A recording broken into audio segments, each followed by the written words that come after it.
Spoštovane gledalke in gledalci, poslušalke in poslušalci, lepo pozdravljeni in dobrodošli v novi epizodi s podcasta. Z vami sem Mateja Trunk-Hrvatin. V tokratni epizodi bo beseda tekla zopet o umetni inteligenci. Njena eksponentna rast je postala del našega vsakdana. V podjetjih, do javne uprave, pa vse do izobraževanja. Danes bova z ministrom za visoko šolstvo, znanost in inovacije, dr. Igorjem Papičem, poglobljeno govorila o tem, kako bo umetna inteligenca v prihodnosti vplivala na naše znanje, prav tako, kaj prinaša napovedana nacionalna platforma za umetno inteligenco, dotaknila se bova pa tudi širšega okvira ministrstva.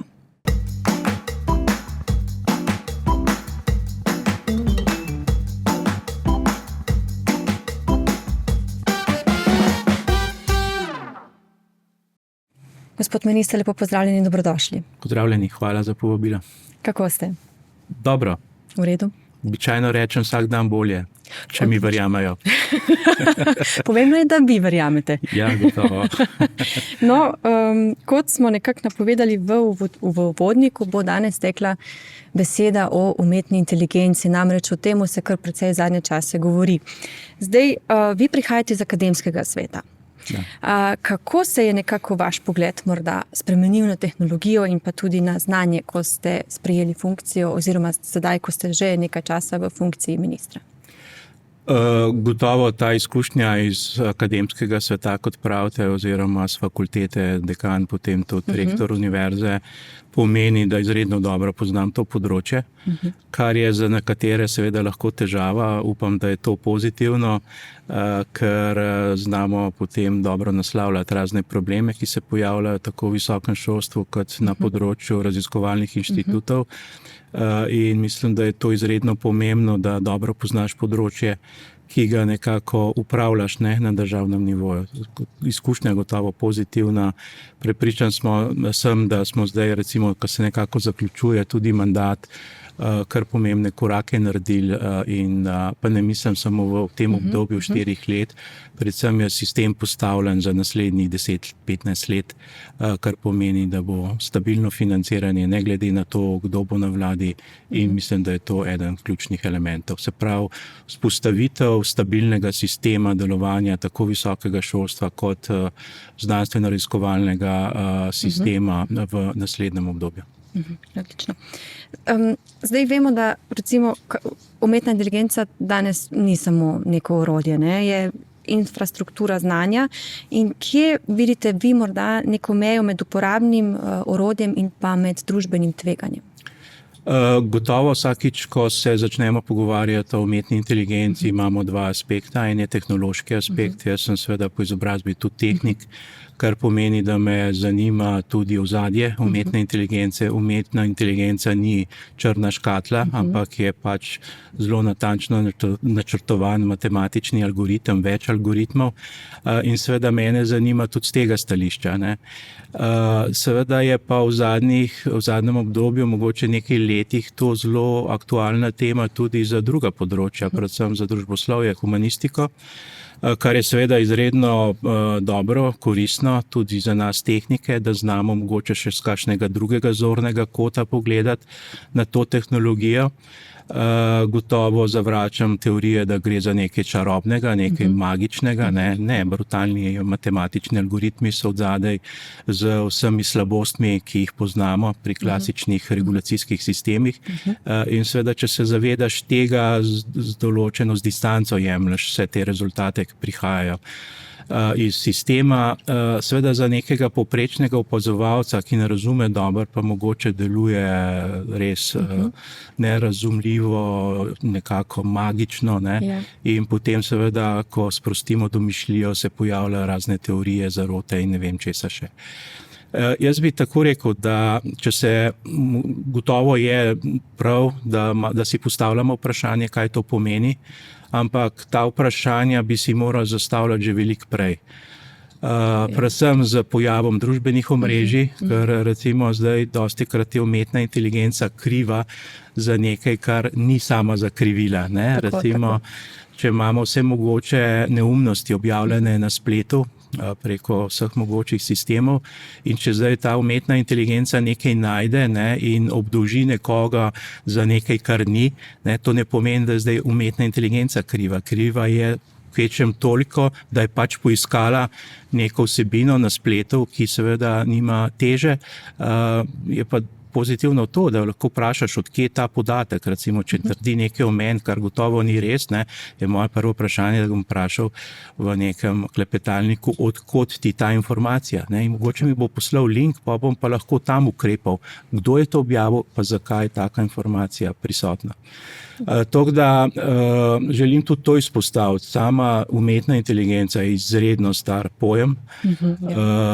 Jaz osebno govorim, da vsaj 40 let, recimo, ko sem jaz prišel na informativne dneve kot dijak v 80 letih na fakulteto za elektrotehniko, mislim, da je bilo še računalništvo takrat skupaj, sem se začudil, ker sem tam nekje na vrhu, v 5. nadstropju, prebral napis na enih vratih: laboratorij za umetno inteligenco.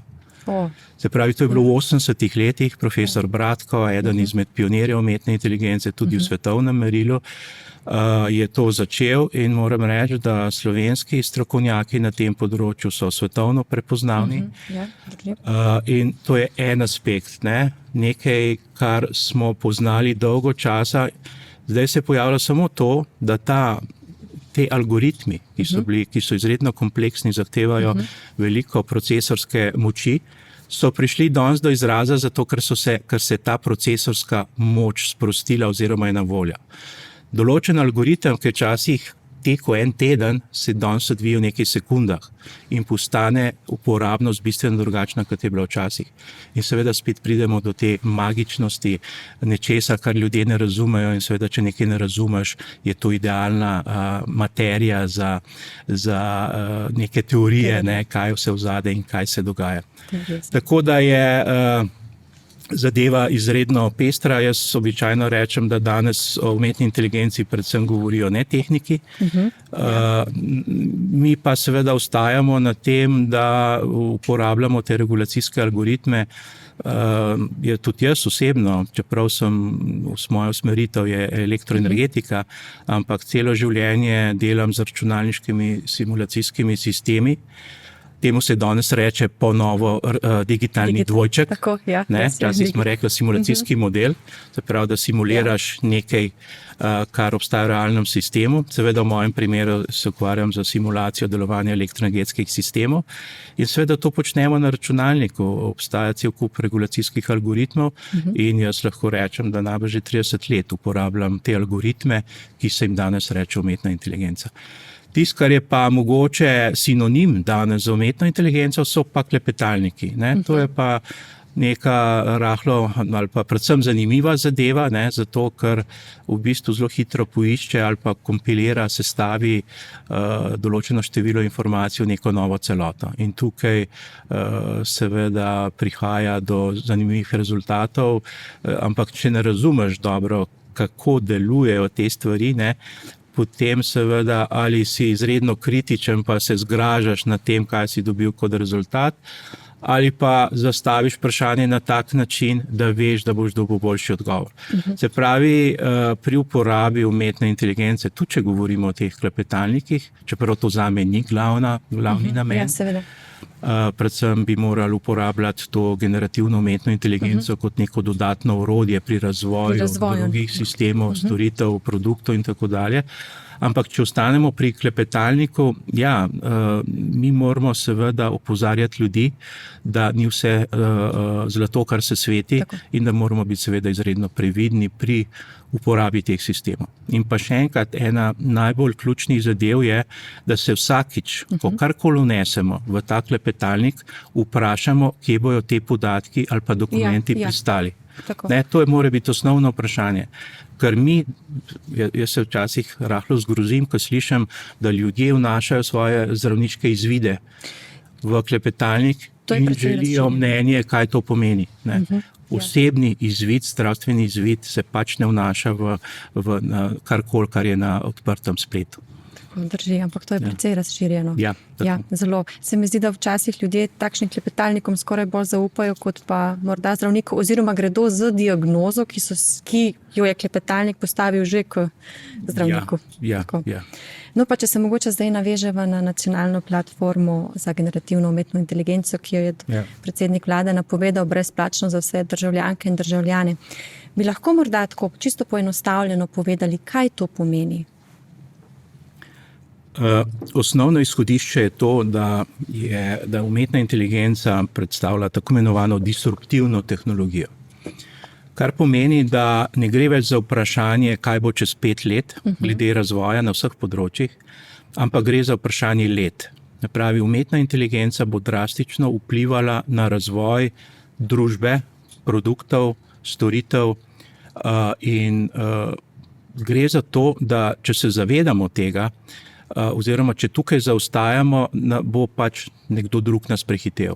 Gre samo za enostavno željo, da moramo se zavedati teh tehnologije, da se moramo seznati s to tehnologijo in da jo začnemo uporabljati, seveda na pravilen način, da bo koristen za nas. In če hočemo to narediti, je bila ideja osnovna ta, da pač državljanom omogočimo varen dostop do teh klepetalnikov, ampak ne vključuje ta platforma samo klepetalnike, gre tudi za tako imenovani dostop preko žetonov, preko programskih vmesnikov in to je tista ta glavna dodana vrednost, predvsem na eni strani mogoče za gospodarski del in pa za znanstveno-raziskovalno sfero. Se pravi, mi želimo dejansko generativno umetno inteligenco uporabljati kot dodatno orodje pri razvoju ali pa pri delovanju na področju znanstveno-raziskovalnega dela ali pa, kot sem rekel že prej, pri razvoju nekih novih produktov ali pa storitev v prihodnje.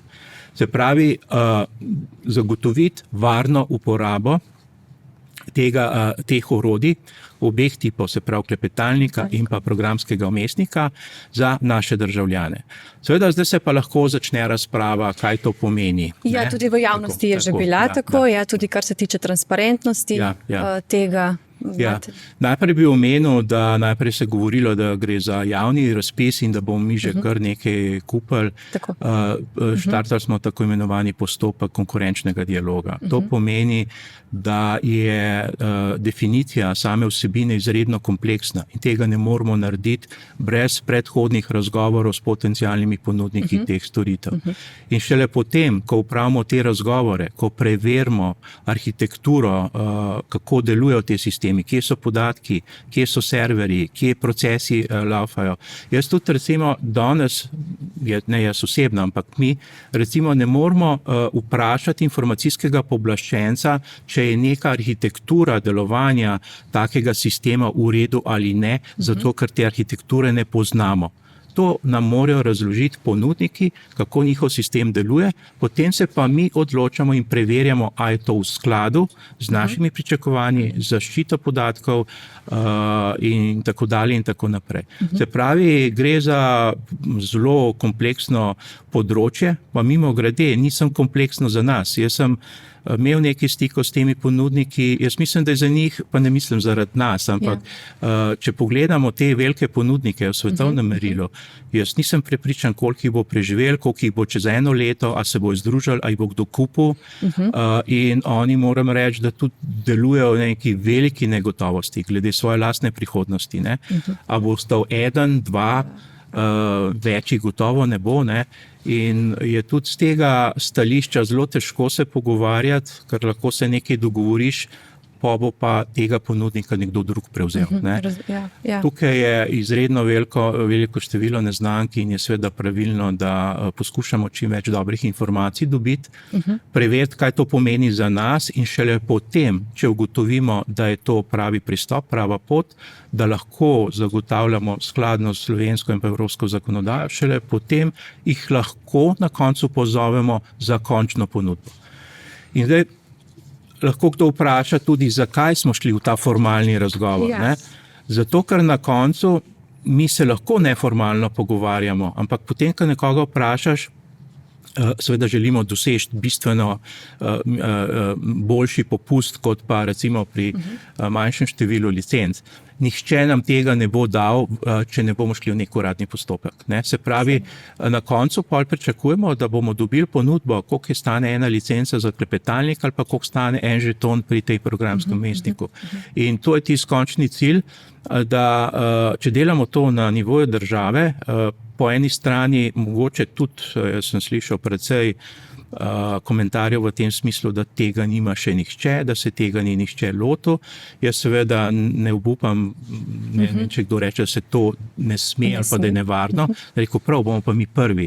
Ampak ne, da bomo šli na vrat na nos, ampak da bomo preučili, preverili vse potencialne nevarnosti in če ugotovimo, da je to pravilni pristop, sem prepričan, da smo lahko vzorčni primer tudi za Evropsko unijo.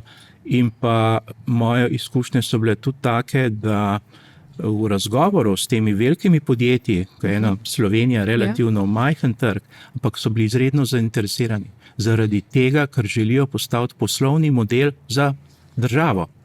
Da imamo poslovni model za gospodarstvo, za izobraževanje, mogoče za javno upravo. In mi smo jih presenetili z idejo, da želimo državno licenco. Tega poslovnega modela niso predvideli in seveda jim je bilo zanimiv predvsem ta del, kako zagotoviti platformo na ravni celotne države. Se pravi, ne po nekih sektorjih, ampak za vse. Za vse. In to je dejansko tudi nek nov izziv za njih. Tudi za njih. Predvsem moram reči, da je Evropa izredno zahtevno zakonodajno področje in veliko lažje je iti neko državo, ki ima veliko sredstev, tam se dogovoriti za neko rešitev, ampak če pa delujemo v Evropi, recimo skladno z varovanjem podatkov in tako dalje, skladno z evropsko, slovensko zakonodajo, moram pa reči, da je izziv za vse, ne samo za nas, ampak tudi za ponudnike. Tudi za ponudnike, zagotovo, ker evropska zakonodaja je kar zelo, kot se tudi v javnosti govori, precej toga. V primerjavi recimo za ZDA, kjer je ta zakonodaja zelo... Imamo popolnoma drugačen koncept, kaj naj bi ta zakonodaja zagotavljala. Jaz sprejemam to evropsko, tudi če rečemo temu togost. Jaz rečem, da najbrž je dobro biti previden. Zanimivi so podatki o raznih tožbah teh velikih ponudnikov. Ne gre samo za umetno inteligenco, gre tudi za druge rešitve, softverske oziroma razne programske opreme. In potem, ko vidiš ali pa če delaš analizo, kaj vse so bili že obdolženi, ali pa tudi v končni fazi, kakšne kazni so že dobivali. Gre v 100 milijonske kazni, tudi milijardne kazni. To so ogromne cifre. Ampak to so velike korporacije, plača milijardo in gremo, karavana gre dalje.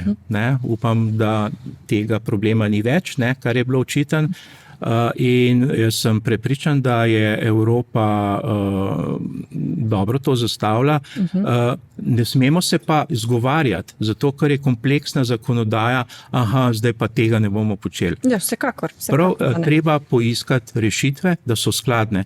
Se pravi, vse v interesu ponudnika ni v tem, da krši zakonodajo. V interesu ponudnika je, da ponudi tako rešitev, ki je skladna z zahtevami nekega gospodarskega območja. Slovenija pa je že tako prinesla tudi akt o umetni inteligenci. Vse, kar je sprejeto na evropski ravni, moramo mi prenesti v našo zakonodajo. Mislim, da smo bili med prvimi državami. Pa tudi mislim, da smo na nekaterih področjih še bolj zahtevni, kot je evropska zakonodaja, ampak seveda gre za vprašanje spet, kdaj, na kakšen način, kateri podatki. In tukaj moram reči, da nekateri so rekli, bož, da ne počnete teh stvari, zato ker je preveč kompleksno. Moram reči, da včasih je to kot recimo, ko se lotiš prenove stare hiše, pa dvigneš parket, pa vidiš, da je še kaj drugega treba zamenjati. Vedno novi izzivi se pojavljajo. Se pravi, ko razrešiš vsebinsko eno zadevo, se pojavi novo vprašanje. In osnovni koncept zame je to, gremo naprej po korakih in odgovarjamo sproti, če to pač ni zagotovljeno, kaj moramo narediti, da bomo skladni. In ta proces je, rekel sem, že nekajkrat kompleksen, ampak ne bomo pa obupali zato, ker je težko. Imamo to če malo parafraziram, ne, stvari ne počnemo zato, ker so lahke, ampak zato, ker so težke. Tako. In pa želimo narediti vzorčni primer. Ne samo za Slovenijo, sem prepričan, da bo to vzorčni primer tudi za Evropsko unijo. Vsekakor. Je pa zagotovo tako, kot ste rekli, to je kot ena luknja brez dna. Vedno se pojavljajo nove zadeve in vedno bodo nove zadeve in to je izziv, ampak tako mora biti, da se lahko zadeve tudi izboljšajo na koncu koncev. Kaj pa prej, ki sva že omenila, vi prihajate, se pravi, iz izobraževanja, bili ste rektor, redni profesor ste tudi prav tako. Kaj pa menite, kako bi se implementiralo to v samo izobraževanje, kako se bo preverjalo, naprimer, to je, ko sem se že malček pogovarjala s predavatelji, problem plagiatorstva, problem seminarskih nalog, problem diplomskih nalog. Seveda, mogoče bi se jaz omejil na visokošolski prostor, ker je področje do univerzitetnega izobraževanja je bolj specifično in posebno. Ampak osnovni koncept je ta, da moramo čim bolj izobraziti bodoče uporabnike teh sistemov. Drugače pa jaz kot recimo eden izmed predavateljev na fakulteti lahko rečem, da osebno se jaz ne bojim tega, da moji študenti uporabljajo pač ta orodja. Jaz sem odvedno na izpitih zahteval ustni razgovor. Nekatere fakultete so pred leti ukinile ustne zagovore in to ni dobro. Zakaj ustni zagovor? Jaz nimam težav s tem, da študent magar mu napiše nek algoritem celotno seminarsko ali pa v končni fazi tudi diplomsko.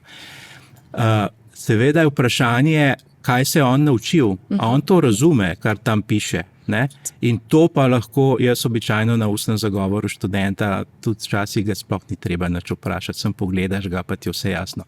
Z dvema vprašanjima se da zelo hitro, ali pa seveda nekaj vprašanji, se da zelo hitro ugotoviti skladnost med njegovimi odgovori in pa tistim, kar je oddal.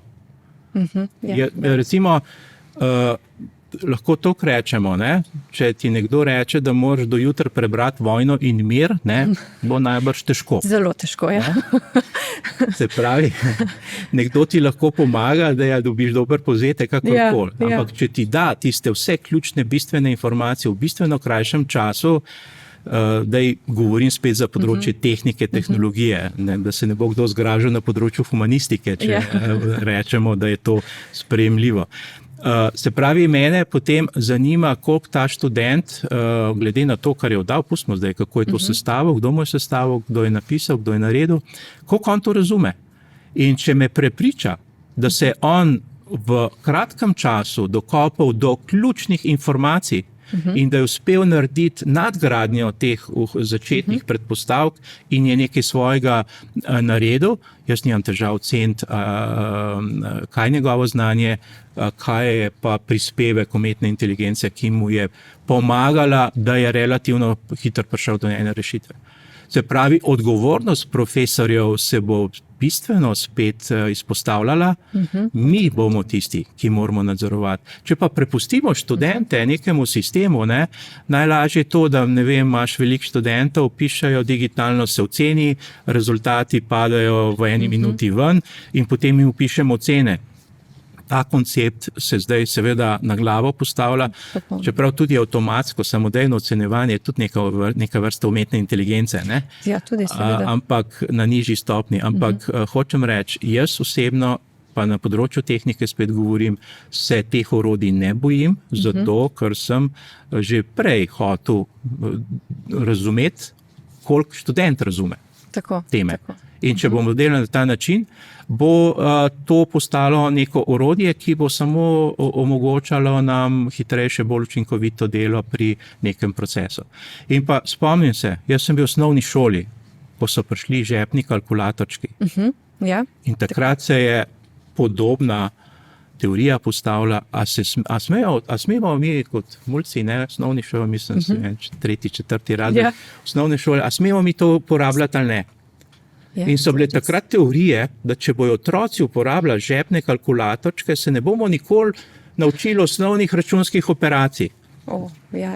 Ne, zdaj, to je normalno prevladalo, da smo očitno lahko uporabljali, seveda spet pod predpostavko, da si odgovoren za to, da nekdo preveri, kaj znaš, kaj ne znaš. Spomnim se cel kup izgovorov, še pol osnovni pa srednji šoli, jaz sem narobe vtipkal v kalkulator, pa zato, ne, ker kalkulator se pač ni zmotil, ne, ampak je dal ven tisto, kar zahteva od njega. Ne.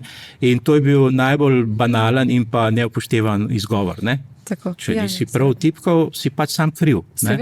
Ampak hočem reči, osebni kalkulator je preživel, jaz sem prepričan, da znam še vedno relativno dobro oceniti, tudi marsikaj izračunati na pamet, ne, in nismo zaradi tega postali nič manj, kako naj rečem, matematično razgledani, ker imamo en pripomoček.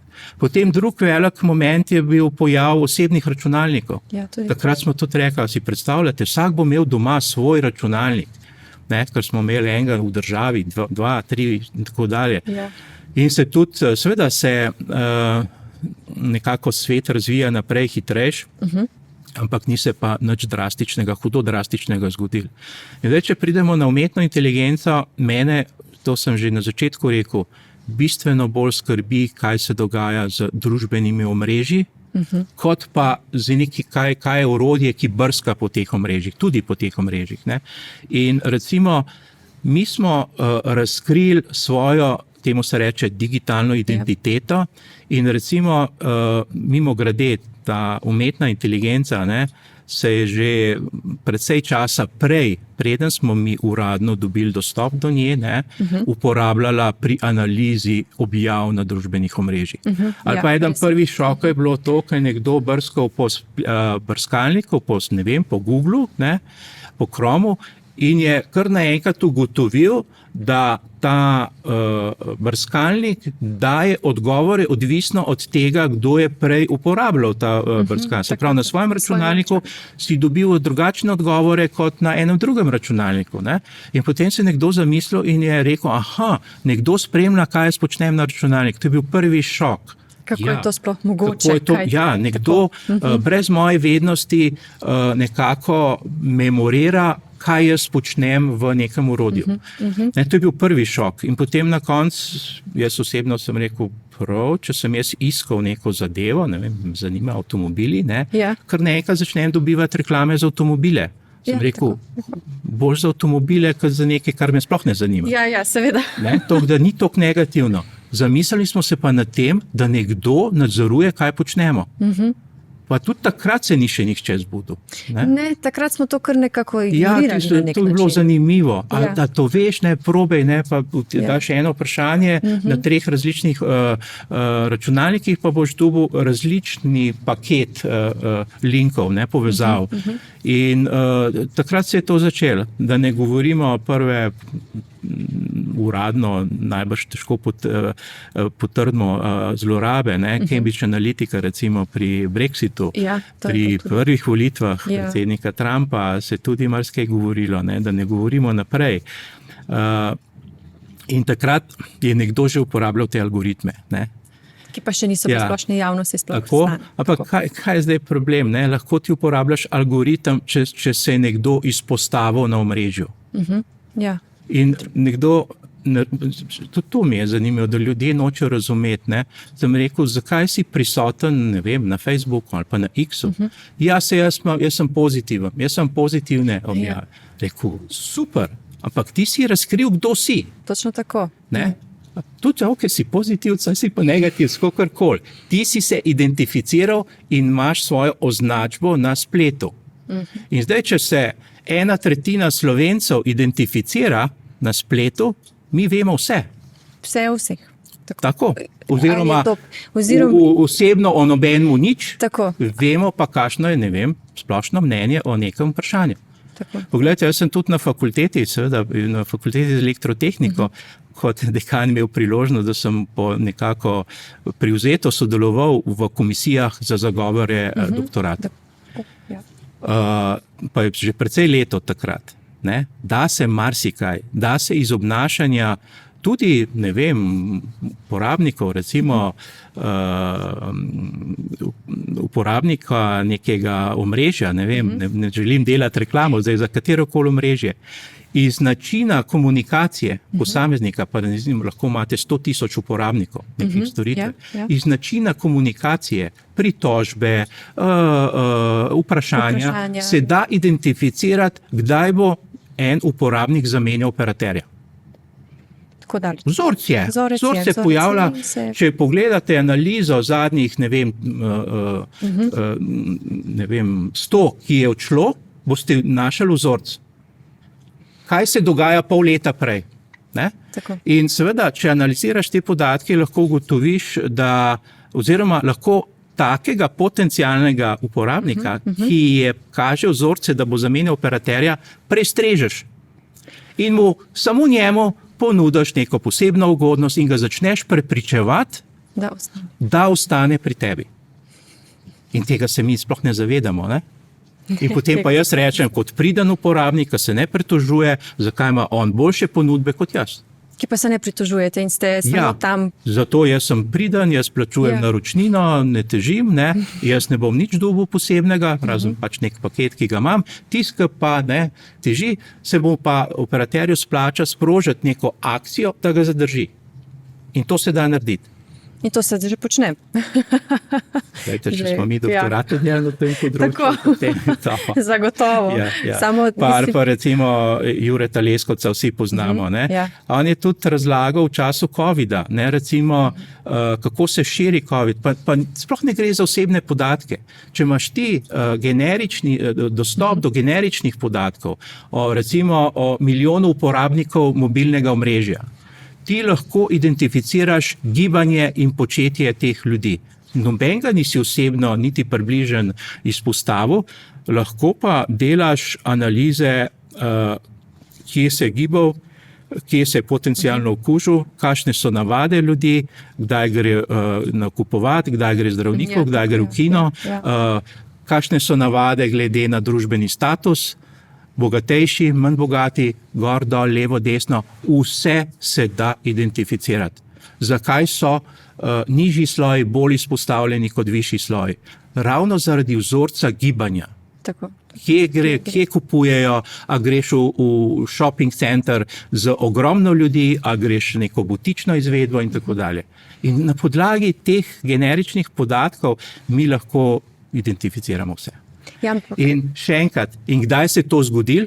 Takrat, ko mi nalagamo vse živo na družbenih omrežjih. In tega je precej. Mislim, da ljudje se sploh ne zavedajo tega, kaj vse izpostavljajo pri sebi. Vsako besedo, vsako fotografijo, vsako svoje mišljenje. Ali pa, če nekdo komentira nekaj, prebereš komentar, seveda to se ne dela ročno, ne? Seveda. Stroj naredi, ne? Gesla se iščejo. Poglejte, mi lahko vsakega identificiramo tudi po političnem prepričanju in tako dalje in tako naprej. Tako da govorim te stvari samo zato, da ni zdaj kriva umetna inteligenca, ki je nazadnje prišla v splošno uporabo, ampak smo mi zapečatali svojo usodo digitalno že desetletja nazaj. Uporabniki smo tisti. In vedno znova, sem nekdo tudi rekel, zakaj, da mi zdaj promocijo delamo za uporabo za neko potencialno platformo. Sem rekel, pogledajte, vsak, ki objavlja kakršnekoli prispevke, lahko so čisto dobronamerni, pozitivni, kakorkoli. Prav vsak, ki objavlja karkoli na Facebooku, na X-u, razkriva svojo identiteto. Ne glede na vsebino. Mislim pa, da tudi javnost ni dovolj, ali pa noče biti dovolj tudi ozaveščena, kar se tiče te pismenosti. Gotovo seveda prvo vprašanje, kako lahko vplivamo na to. Eno je, da upozarjamo ljudi na to. In recimo tudi glavna komponenta tudi te platforme, o kateri smo govorili prej, je ta, da po podatkih Eurostata smo baje Slovenci nad povprečjem glede uporabe klepetalnikov. Po moji oceni okoli 750,000 Slovencev to vsak dan, ampak recimo uporablja te klepetalnike. Te klepetalniki so v osnovni izvedbi brezplačni. Ne? Seveda, brezplačni klepetalnik pomeni, da vse, kar boš vtipkal, se uporablja za učenje novih modelov. Če mi ponudimo to licenco za naše državljane, 100%, mislim, težko rečem 100%, ampak zahtevamo od ponudnika, da so te podatki po tej licenci zaščiteni in se ne smejo uporabljati za učenje ali pa za prosto uporabo na spletu. Se pravi, že tukaj je ta glavna komponenta. Se pravi, tretjina Slovencev uporablja umetno inteligenco, nihče ne ve, kaj se dogaja z njihovimi podatki, mi pa zdaj pridemo in rečemo, želimo jih vsaj delno zaščititi ali pa omejiti te podatke, ki jih oni vnašajo. Ne, jaz sem tudi slišal očitke, ne sili v to, kar boste vi krivi kot državna inštitucija. Sem rekel, to je pa rahlo hinavsk, ne? Se pravi, če bo državljan sam to delal, je sam kriv. Če mu pa mi želimo pomagati, pa rečemo, jaz tega ne bom počel zato, da jaz ne bom pol kriv. Ne vem, ali pa vlada, ali pa kdorkoli, ali pa nek organ državni, ne? Jaz mislim, da smo mi vsi tukaj zaradi tega, da delamo dobrobit slovenskih državljanov, ne? In tukaj moram reči, da se jaz učim tudi teh netehničnih vidikov in pa tudi zanimivo, kakšne poglede imamo na to. Jaz dostikrat rečem, da če hočeš dobre sodbe dajati, moraš poznati oba svetova. Moraš poznati osnove tehnike, razumeti, kaj je server, kaj je podatek, kje je shranjen, kaj se dogaja, kakšen je proces, kdo dostopa od kje, in na drugi strani seveda druge aspekte družboslovne, humanistične, pravne vidike, varovanje osebnih podatkov. To, da pa brez poznavanja enega segmenta modruješ v drugem delu, jaz seveda nisem strokovnjak za področje intelektualne lastnine ali pa za področje varovanja podatkov, ampak sem se vsaj to naučil, da če hočem jaz mnenje dobiti od strokovnjaka, me bo vprašal, povej, kaj konkretno boste počeli, ne? Jaz pa ne morem tega mu povedati, ker ne vem, kako sistem, ki ga en ponudnik poskuša ponuditi ali pa dati uporabo, dokler mi on tega ne pove, jaz ne moram vprašati informacijskega pooblaščenca, če je to v skladu z varovanjem podatkov. Tako da zelo zanimivo področje, to, kar sem že prej rekel, vsakič, ko odgovoriš na nekaj, se pojavi novo vprašanje. Je bil pa še tudi en pomislek v javnosti v smislu, da bi država na to imela nadzor nad tem, kar državljani vnašajo v Jaz nikoli, niti na misel mi nekaj takega prišlo, tem, ka pa to, ne, en odgovor je bil v tem smislu, ne sodi drugih po sebi, ne. Po drugi strani pa spet v kontekstu, kaj smo mi že pustili na omrežju, ne? Sami. Tok, da nas že tok in tok nekdo nadzoruje v vsakem primeru. V vsakem primeru, kot ste prej... Če ne tukaj, pa kje drugje. Tako. Big brother is watching, pravijo, ne? Nekako na tak način. Na koncu koncev sami dajemo podatke o sebi v splet. In še enkrat, vsak, ki dobronamerno in pa v pozitivnem smislu uporablja tudi Facebook ali pa X, je isto del zgodbe. Je isto izpostavljen kot nekdo, ki kritizira. Tako. Poglejte, če nekdo zdaj želi mnenje, recimo večinsko mnenje slovenskih državljanov, pa je 1/3 Slovencev aktivno v sistemu, vse lahko razberem. Vse. Vse se da. Pa ne mi, to ni naš namen bil nikoli, ne, ampak hočem reči, da če so podatki na voljo, je potem seveda samo vprašanje časa, kdaj bo kje to kdo zlorabil oziroma podeloval na določen nedovoljen način. Pa še enkrat, prej ste me tudi spraševali glede seminarjev, plagiatov. Koncept, ki ga tudi vedno zagovarjam.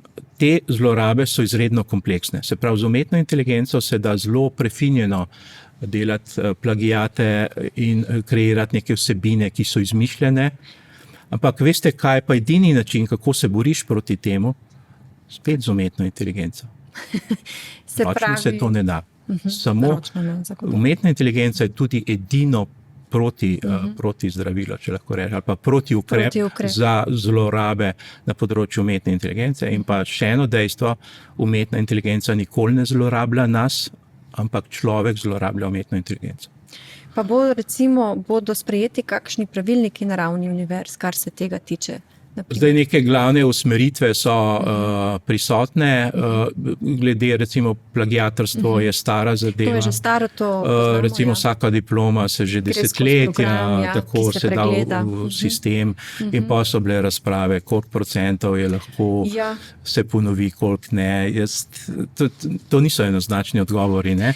Vem, to pa... Vsaka diplomska naloga je taka, da na začetku narediš pregled nečesa, svoje tematike, potem pa sam nekaj dodaš k temu in neko novo rešitev predlagaš. Pravi, ta uvodni prvi del, kad ti delaš pregled rešitev, ki so pristotne, ta prvi del je že pod vprašanjem, to ni tvoje avtorsko delo. Je že višji procent. Tako, in je pa ključno ustrezno navajanje virov, referenc. Ampak ves ta prvi del je povzetek nečesa, kar je nekdo drug naredil.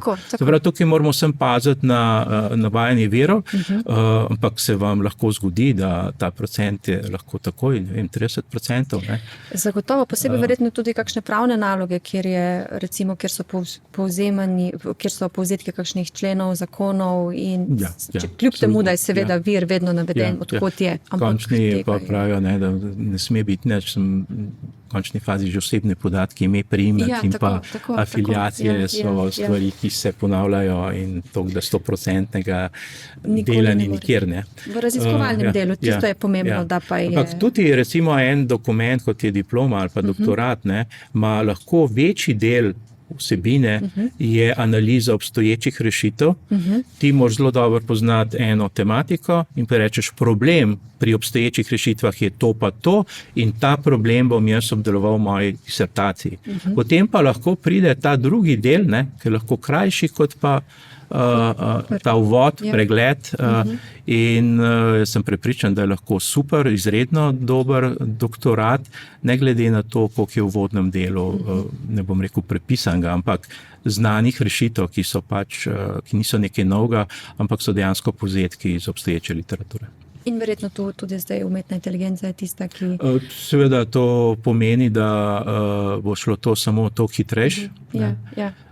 Se pravi, jaz, če gledam te klasične klepetalnike, je osnovno vprašanje, a jaz zdaj uporabljam spet en brskalnik, pa bo malo dlje trajal, ali mu pa vtipkam, pa on to bistveno hitrejš naredi zame. Jaz bom par ur brskal, on mi bo to naredil v 1 minuti. Ampak vsebinsko, v čem je razlika? Časovna komponenta gotova, mogoče fascinantno, da vidiš, kaj zna sestaviti, ampak izvor teh podatkov, če govorimo o odprtih sistemih, kjer se brska po spletu, izvor podatkov je pa isti, ne?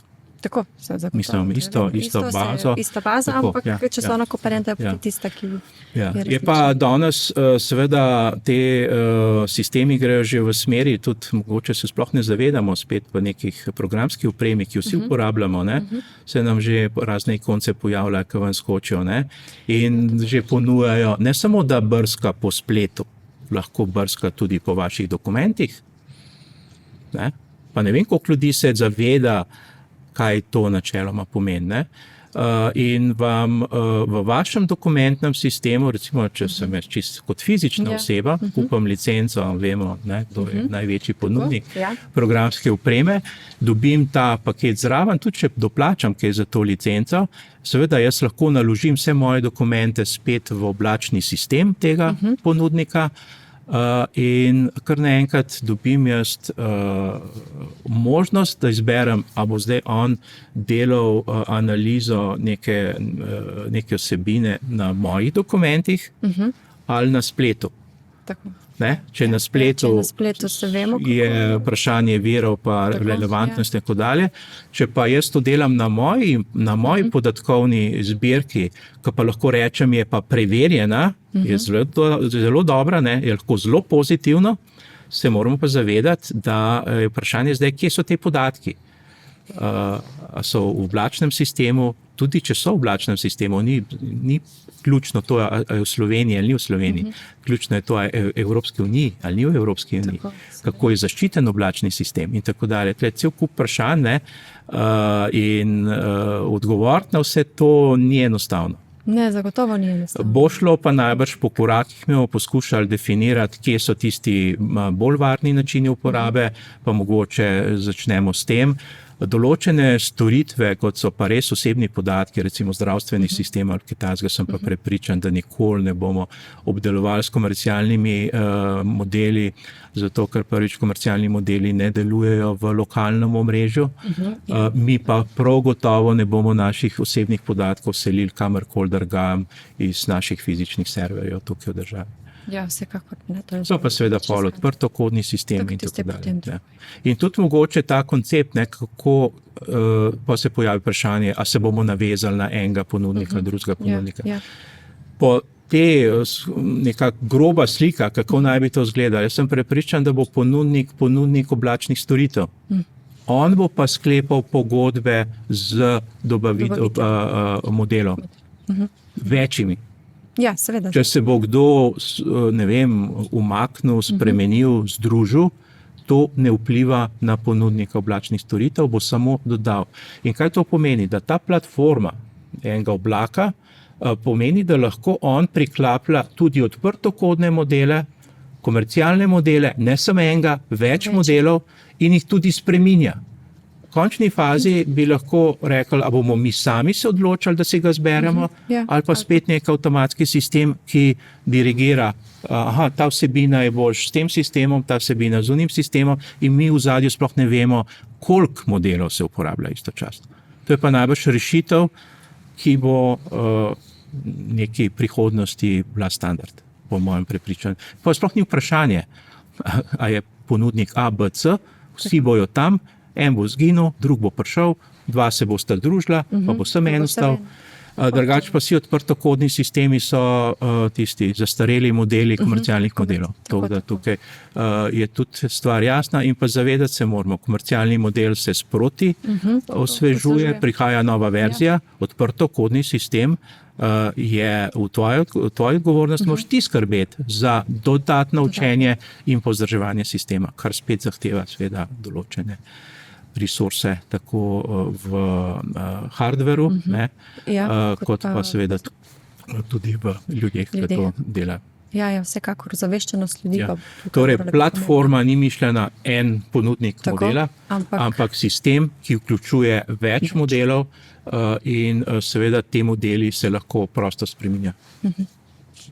In ozaveščenost ljudi bo tukaj zelo pomembna. V bistvu to je ta osnovni koncept. Mi želimo seveda imeti nadzorovano okolje, da so podatki zaščiteni, recimo že s tem, če mi rečemo, da se te podatki ne smejo uporabljati za učenje drugih modelov, to je sigurno višja stopnja, tudi tukaj takoj naslovimo vprašanje intelektualne lastnine. In zaščitimo in potem v nekem bolj varnem okolju je pa ključni element potem izobraževanje naših uporabnikov, ker še enkrat jaz ne rečem, da marsikdo razume, kaj se dogaja, ali pa marsikomu je vseeno, koliko se izpostavlja, marsikdo pa dejansko ne ve, kaj počne. In to pa mislim, da je naša odgovornost, da ljudem to povemo, da jih vsaj opozorimo. In če rečemo, pazi, kaj delaš, bo rekel, in kaj naj zdaj, nič, bomo mi pomagali, to je pa rešitev, kaj mi ponujamo. Se pravi, ni nič negativnega ali pa ta teorija, da boste mi nadzorovali, kaj državljani počnejo. To je bila ta teorija nekako v javnosti. Jaz sem se seveda nasmehnil, ampak domišljija naša je očitno brez meja. Tako je. No, zdaj smo tale del, kar se tiče umetne inteligence, se mi zdi, ker ste nam široko predstavili, kako in kaj.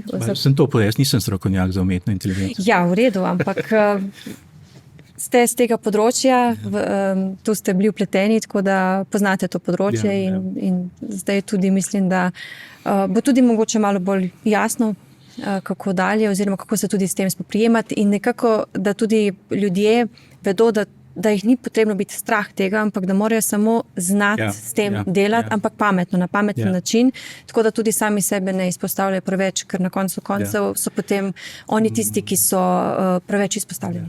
Mogoče ena primerjava, nekateri so rekli, da se ne da primerjati na tak način. Tudi avtomobile uporabljamo vsak dan, Tako. Pa so smrtno nevarni. Vemo, koliko je smrtnih žrtev, recimo samo v Sloveniji. in se pol pojavi vprašanje, zakaj jih ne prepovemo. Ne, tudi to smo slišali, zakaj ne prepovemo neko tehnologijo. Ne? Ali pa kdo je kriv, če se kaj zgodi. Ne?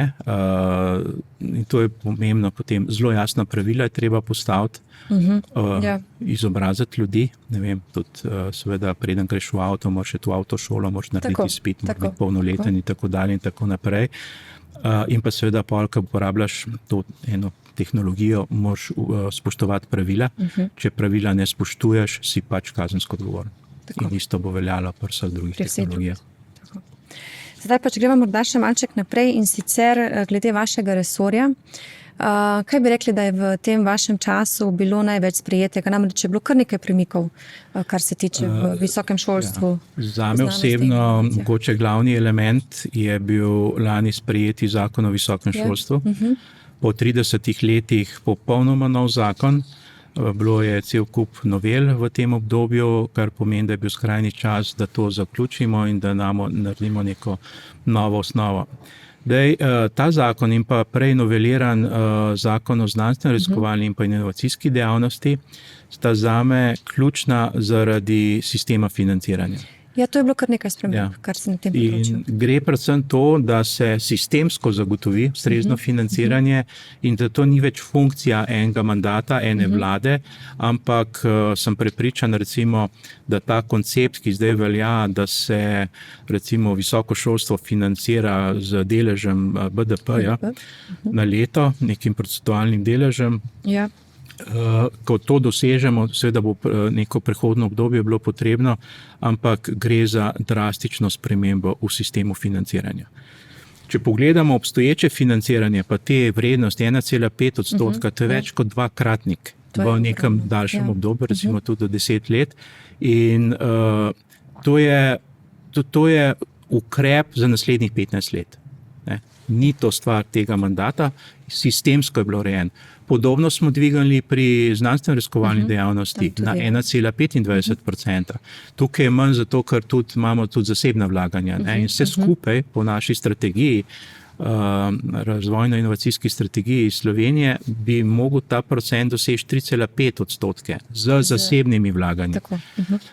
In seveda, če samo te procente zdaj pogledam, to je zame ključno in najpomembnejše. Se pravi, stabilno financiranje tako znanosti kot pa visokega šolstva.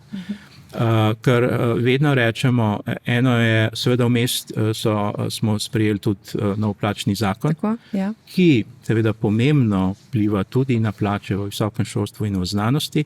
Se pravi, na eni strani več denarja za raziskave, drug pomemben segment je ogromno investicij, ki smo jih štartali. Jaz sem v tej sferi vsaj 30 let delujem, upam si trditi, da takega cikla investicij ni bilo še nikoli v Sloveniji. Gre za več 100 milijonske investicije na vseh področjih, od univerz, recimo tudi superračunalnik, podatkovni center v Mariboru, novi centri se odpirajo, center brezogljičnih tehnologij v Kisovcu, potem center tehnologij genske in celične terapije. Cel kup investicij, recimo, da malo skačem iz enega področja na drugega, ampak tudi po lokacijah, Maribor, Ljubljana, tudi na Primorskem. V Ljubljani se zaključuje gradnja stavbe medicinske fakultete na Vrazovem trgu. Veterinarska fakulteta se zaključuje, oba projekta morata biti končana do poletja. Odobreno je financiranje nove fakultete za farmacijo. Zdaj zaključujemo postopek odobritve financiranja nove fakultete za strojništvo. Maribor ima projekt, tako imenovani Innovum, 100 milijonov za obnovo fakultet v Mariboru. Tako da dejansko se bližamo skoraj milijardni investicij, če bi vse skupaj seštel, vse to, kar se je že začel in kar se bo še gradilo. Seveda te projekti se bojo končali tam čez 5 let. Ja, seveda, to so...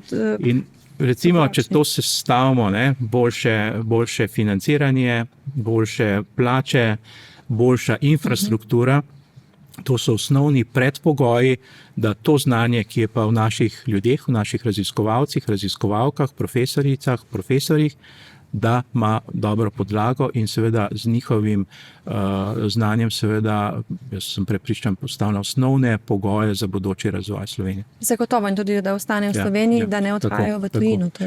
Tudi želja, da se še kdo vrne. Ne. Tudi tak projekt imamo, tudi jaz temu rečem slovenski ERC, se pravi projekti Evropskega tega fonda, to so najbolj prestižni projekti, ne, da bi privabili tudi kakšnega Slovenca, ki je nekje v tujini, da bi prišel v Slovenijo, gre za 5-letne projekte, večmilijonske, ki bi mu omogočili, če se vrne, da ima vsaj za prvih 5 let neko zelo dobro osnovo, da začne delovati ali na univerzi ali pa na enem izmed inštitutov.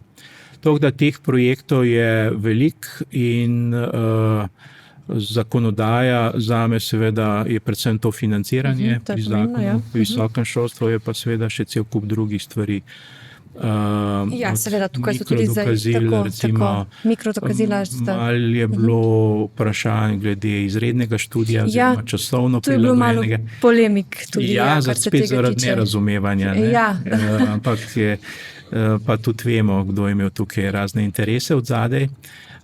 To smo uredili, razjasnili, tako da jaz sem, moram reči, zadovoljen s tem, kar smo uspeli narediti. Ta zakon je bil precej kompleksna zadeva, spet zato, ker je bila zelo široka delovna skupina. Mislim, da je delovala več kot 2 leti in smo pol uspeli pripeljati to k nekemu koncu. V okviru tega so se pa tudi akreditacije malo spremenile, se pravi akreditiranje posameznih programov. Večja fleksibilnost, določene stvari lahko tudi univerze same, tako da se je to izboljšalo. Izpostavil bi tudi, pa to ni direktno zakonu vezan, za študentsko bivanje. To je tudi področje. V Ljubljani seveda je zelo težko dobivati parcele, lokacije, umeščanje v prostor je ključni problem. Maribor je relativno dobro nekako pozicioniran glede tega, smo pa obnavljali študentske domove v Mariboru, na Primorskem tudi en nov študentski dom, 100 postelj, ne Barka 2, mislim, ne. V Ljubljani imamo projekte, ampak pogledajte, lokacija Roška, OPPN, sem jaz dal zahtevo kot rektor leta 2021, pa še ni zgodba zaključena. Kot primer, kako poteka umeščanje v prostor. Imamo lokacijo na Dunajski, Brinje, tako da to je gotovo ena zadeva, ampak v tem obdobju, dokler pa ne zgradimo teh zadostnih kapacitet, smo pa drastično povečali subvencije prvič za študentske domove, da dobijo na študenta dodatno financiranje strani države, to je šlo 40% subvencija gor, in pa subvencijo, da pri zasebnikih, se pravi, če zasebnik da to sobo na voljo študentu preko študentske pisarne, se pravi, študentska pisarna vodi te nastanitve kot del svojih kapacitet, tudi del javnih študentskih domov, to smo pa dvignili krat 3. In recimo, seveda smo se pogovarjali tudi z zasebniki glede graditve teh študentskih domov, pojavlja se vprašanje, koliko je cena potem recimo postelje v takem študentskem domu, ne? In recimo so se že pojavljale cene, da do 300, že od 300 evrov naprej je nekdo sposoben zgraditi študentski dom, kjer je najem ene postelje 300 evrov. Če damo mi 100 evrov zraven, kot je ta subvencija, je to že v rangu javnih študentskih domov. Tako da to se potem da tudi lažje za študente nekako preživeti. To je seveda pa pojavilo vprašanje, zdaj to nov koncept, sem rekel, ne, to je začasno reševanje situacije, dokler ne zgradimo novih kapacitet. Ja, zagotovo. To je za študente zagotovo dobrodošlo, kakorkoli. Ja, gotovo. Moram reči, da smo tudi študentsko organizacijo izredno dobro sodelovali, se obveščali, informirali, imamo tudi posebno komisijo za študentska vprašanja. Ki dejansko potem je verjetno dnevno se s tem sooča oziroma odgovarja. V bistvu bilo je veliko vprašanj na kupu in pa smo začeli z sejami. Sem rekel, toliko časa bomo reševali vaše težave, dokler vam ne bo zmanjkalo tematike. letih. Moram reči, da že precej časa nismo imeli vse, kar enostavno smo tiste najbolj urgentne stvari uskladili, pomagali, tudi moramo usklajevati zadeve z drugimi ministrstvi, to sodelovanje študenti je bilo po mojem oceni zelo dobro. Kaj pa nam lahko mogoče kaj poveste še več o univerzi v Novem mestu?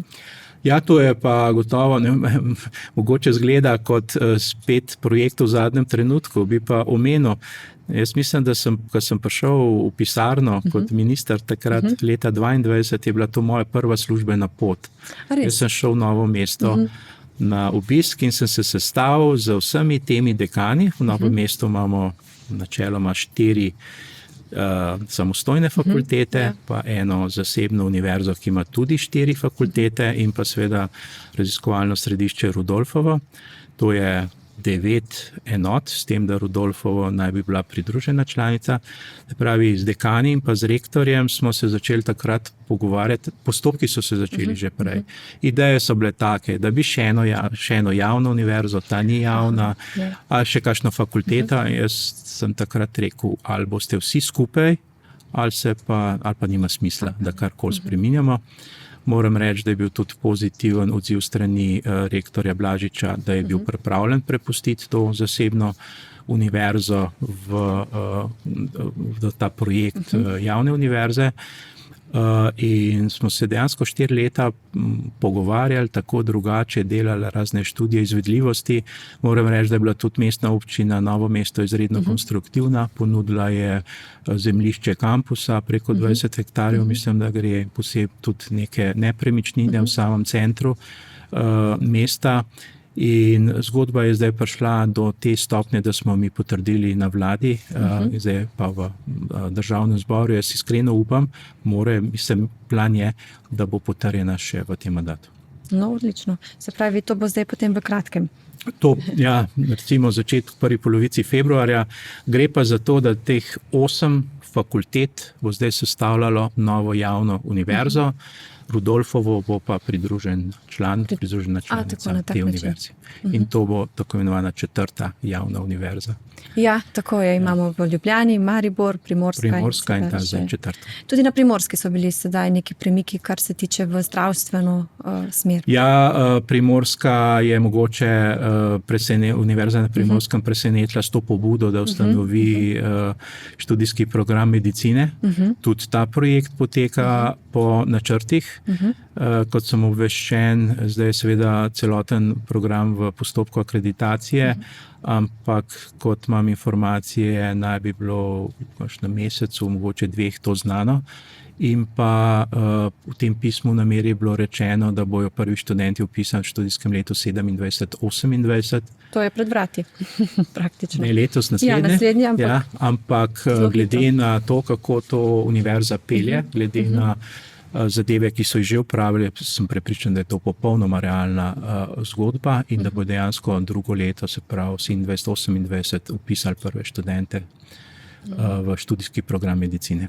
Istočasno se pa tudi na Primorskem gradi nova stavba fakultete o vedah o zdravju in v tej stavbi je predviden, da bo tudi ta študijski program medicine. Tako da se bo v bistvu univerza na Primorskem pokrilo. In spet infrastruktura pri medicini je izredno pomembno zagotavljanje kliničnih praks, kar pomeni, da se bojo mogle tudi lokalne bolnišnice vključiti v ta proces, ker klinična praksa se izvaja v bolnišničnem okolju. Seveda se v pol pojavlja vprašanje, bomo še dobili kakšen univerzitetni zdravstveni objekt, oziroma ustanovo, dokrat imamo UKC v Ljubljani pa v Mariboru. Moram reči, da je tudi univerza v Ljubljani, medicinska fakulteta, razširila to klinično okolje tudi na bolnišnico v Celju. Se pravi, so se tudi tukaj te premiki naredili. Jaz sem vesel, menil sem prej, da bo poleti končana nova stavba na Vrazovem trgu. In pa po mojih informacijah zdaj bo šel razpis ven za vpis v prvo stopnjo. Univerza v Ljubljani, medicinska fakulteta je že dvignila vpis za 35 mest. To je odlično. Glede na to, da ima popolnoma novo stavbo, sicer bo trajalo še pol, najbrž da se bojo preselili, ustrezno začeli uporabljati, ampak z študijskim letom 26-27 je predviden dvig za 5, se pravi z 205 na 240. To je odlično, to je kar nekaj mest. In potem naslednje leto začetek programa na Primorskem. Ja.